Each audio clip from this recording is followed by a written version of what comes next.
G'day guys, welcome to my channel. Today I'm going to be sharing my newborn essentials.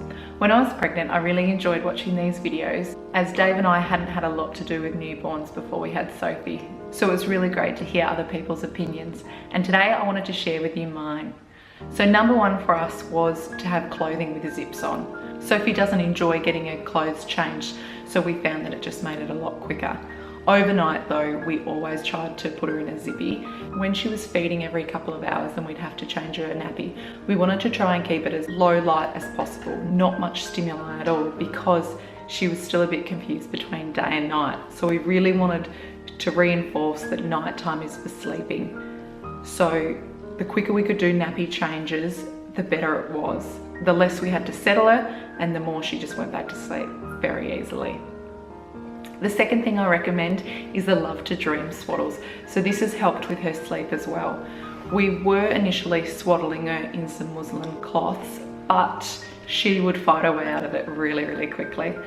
By the time I'd finished wrapping her, she would be getting her arms out.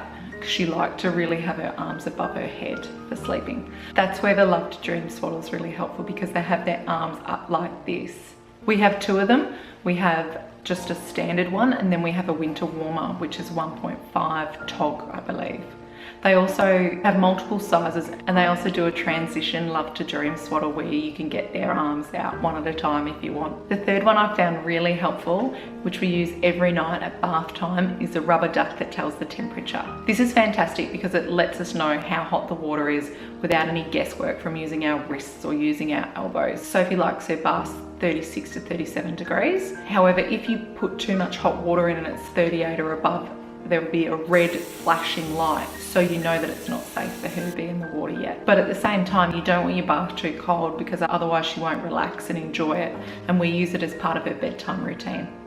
The fourth thing we found really helpful was a swing. So I can vividly remember at 2 weeks old, Sophie really wasn't sleeping much during the day, and we were a bit desperate what to try next. And one of my friends brought us this swing to lend, and we popped her in it and she fell asleep for an hour and a half, and we thought it was amazing, but she hasn't slept in it since. But we use it daily. She sits in it and she plays with the animals, and it just gives us a chance to do other things and have our hands free. The other thing we use every night as part of our bedtime routine is Sudocream. So this is a barrier cream that we put on her bottom before she goes to bed. That way, we don't have to change her nappy overnight unless she's done a poo.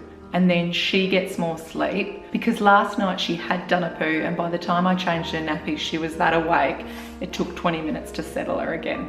And the last thing that I found really helpful is the Sound Sleeper app. It's free to use for 30 minutes, and we use this every time she has a sleep or at night.